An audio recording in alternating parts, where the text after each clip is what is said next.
Wala ba?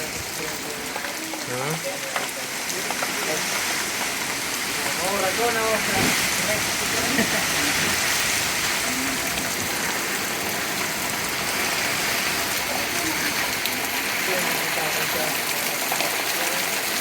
May kaulay na ito ba?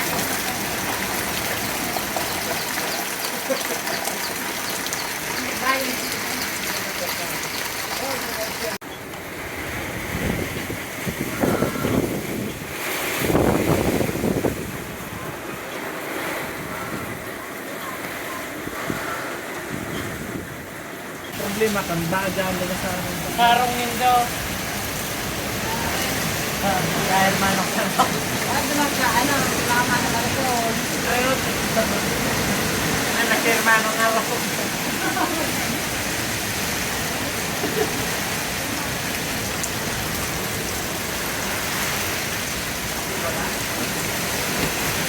Hindi naman. Bakit sila ito lama?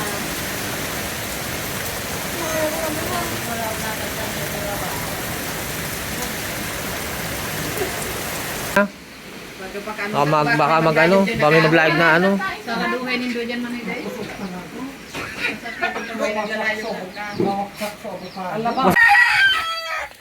Good morning everyone. After ng bagyo, ito yung karanasan natin. Ito yung, yan. Sunday morning around 1 AM naramdaman na namin ito yung bagyo. Tapos pagdating ng 9 AM ito kasi parang may ipo-ipo. So kaya ano hindi pa to ganito, hindi ayos pa to yung trapal eh. Then ayun nga, pagdating ng AM malakas yung ulan. Tapos malakas din yung hangin. Parang nagsalubong, itinaas to punit. Tapos avocado din doon. Yun o, bagsak doon. Kasi ito yung langka ko. Pagkatapos na ano, yung sa hangin to nakaano eh. Sumunod yung trapal ko. Tapos yung trapal din ang bilas ko doon. Yan. So ayan yung sitwasyon dito sa ating area. Basa yung ating mga breeder pero safe naman sila kahit paano. Ayan. Yung ating Rhode Island Red, tapos yung ating Decal Brown. Hindi ko na maano kung ano yung Decal Brown. Ito, Decal Brown. Tatlong Rhode Island Red, tapos yung Ito yung nakakulong. Safe naman sila. Ayan yung sitwasyon. Ito yung tatlo nating anong sisiw. Nakakulong niya, tapos pagdating ng umaga siguro nakawala doon sa ano. Yung sitwasyon sa likod bahay.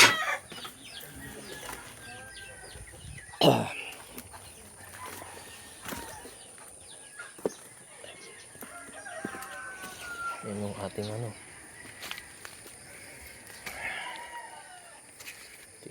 Buo naman yung ano. Ito kasi yung pinakaunang kulungan ko dito. Hindi naman na ano ng hangin. Pero ano ba to? Ito yung ating ano. Bumagsak pala yung ating rambutan pero mabubuhay man yan. Ang naka ano dito, ano to, kawayan, ito kayo ata to. Puno to. Bagsak ng mga puno, mulberry. Madami tayong ayusin dito sa likod bahay. Yung mga net, mga alaga natin andun sa kulungan pa. Ito bagsak. Bumagsak. Buhay na sana tong ano eh.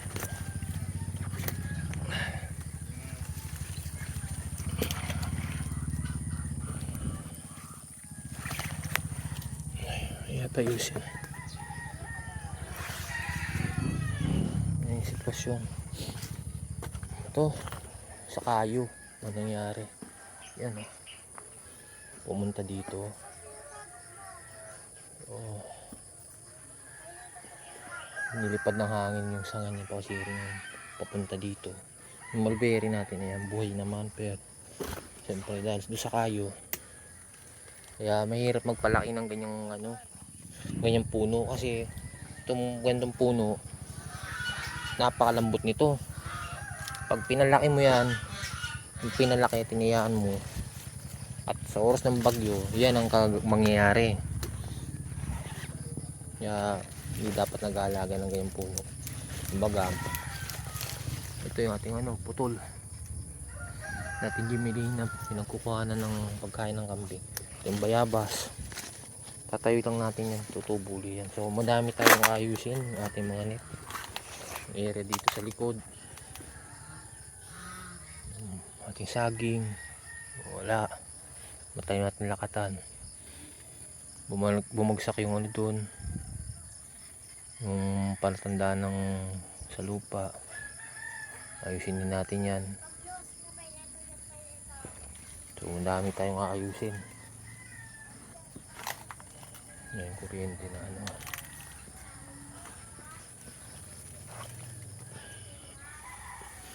so hirap yung sitwasyon.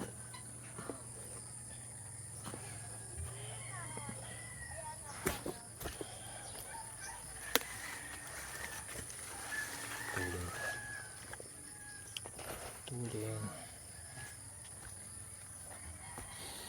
So yan, napakakalat ng ating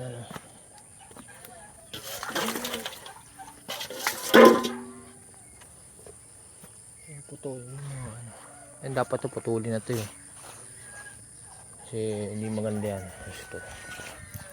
So yung sitwasyon natin, yung mga nagtubo man rin kakao, ito magtutubuan naman yan. Napakinabangan mo yung dahon na yan.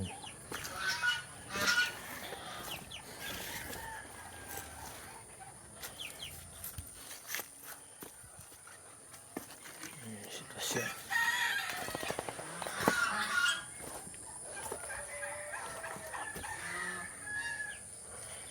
Basta tingnan natin yung mga alaga.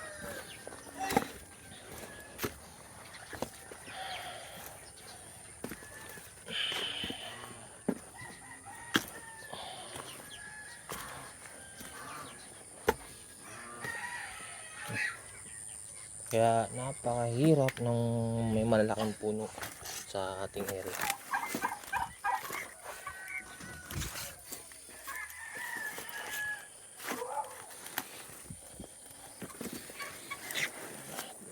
Ang bagyo kasi may malakas na hangin, may kasama pang buhos ng ulan na napakadami.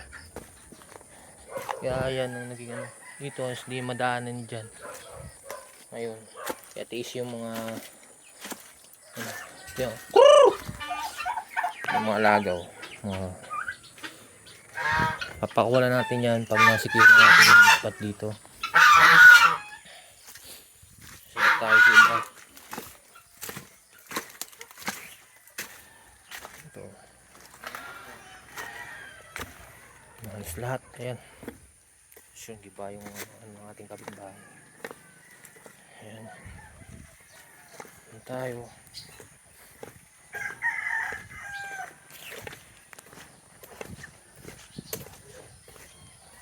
Tindahan ng starring tubon. Ang bilis ko. Ayan, tumukulap yung yan. Kulap. Kulap yan. Kulap. Guys, yun yung nangyari after ng bagyo. Kasi gabi na nung huminto yung ulan at hangin, around 8 o'clock morning, magli yung poste, magli yung poste doon. Yung sitwasyon hangga halos nabuwasan. Kaya putol yung bagsak yung kay Lola.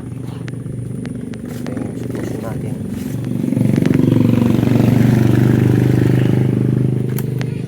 Patuloy natin itong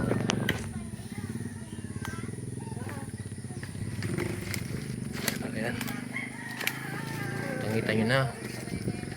Ayan yung bagsak, sampayan to ito mga masitas ni Lola, Actually, talagang nakapinsala. Bahay ng Kolose. Yung sitwasyon, hindi pa natin alam. Nang! Hindi pa natin alam yung sitwasyon sa ibang place ng ibang barangay. Lantibilin.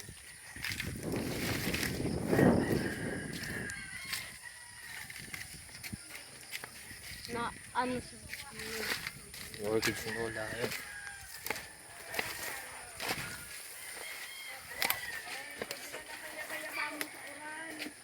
Ayun. Sanga ng mangga. Bumanagsak na. Ito yung pakain sa kambing yan.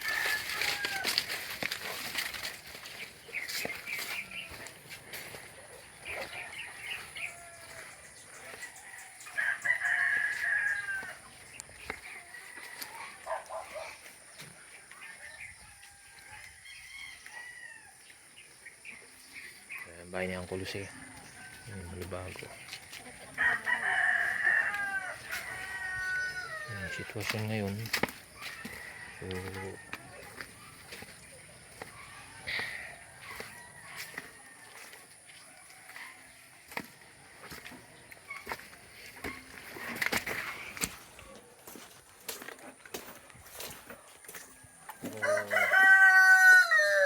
safe naman kami lahat at magkakapamilya. Ilang ka? Wasak to eh. Talagang putol eh. Nagsalubong yung dalawang hangin. Dito na putol. Ang swebe. Ayos naman to nung ng ano eh. Pagdating na talaga ng iyo. Bigyan na lumakas. Signal number 5 na kami. Ito na yan.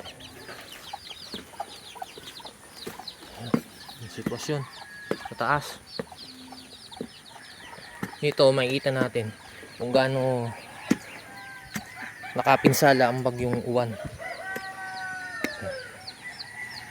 Sa likod pa area mataas.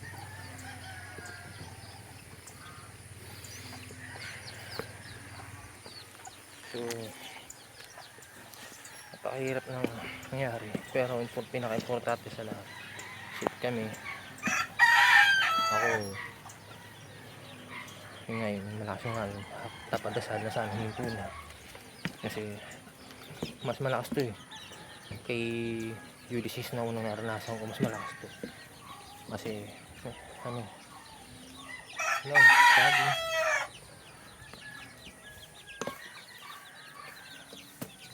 So as of now, hiling update kung magutom yung ating mga alaga. Siyempre isigal natin na dito. Siyon. Ayan ang alagi natin. Takot siya yung pagdating ng nag-declare NDR CC yata yun ng signal number 5. Napapasok siya dun sa may tricycle. Nung una ayaw yung pumasok. Siya na lang kusa. Mahit si Siyon. So ayun lang. Hindi ko lang alam kung kailan ko ma-upload ko sa akin yung YouTube account. Pero po sana ay ma-share nyo. Ito yung karanasan namin sa gantong mga pangyayari. Iba pa rin po yung magkakasamang pamilya. Iba sa evacuation mayroong sakit na bata din.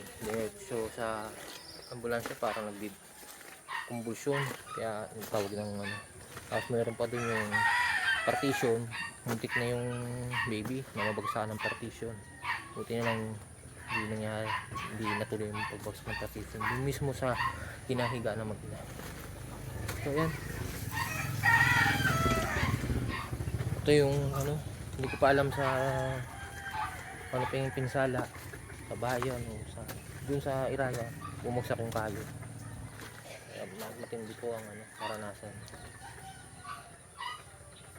Wi-Fi pala namin ngayon. Kaso wala, ayusin din ito. Pwede. Puro na kami.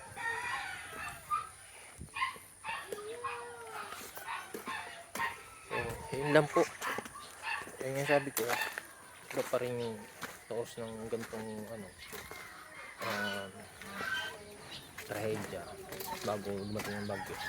Bakit pa rin magkakasama, naglalasal.